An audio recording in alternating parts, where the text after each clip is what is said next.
மகனில்லை, தம்பிக்கு அண்ணனில்லை, தாய்க்கு நீ மகனில்லை, தம்பிக்கு அண்ணனில்லை, ஊர்பழியே தாயடா.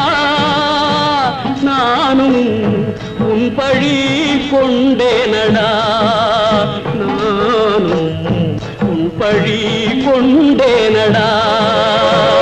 மன்னவர் பணி ஏற்கும் கண்ணன் பணி செய்ய உன்னடி பணிவானடா. கர்ணா மன்னித்து அருள்வாயடா, கர்ணா மன்னித்து அருள்வாய்.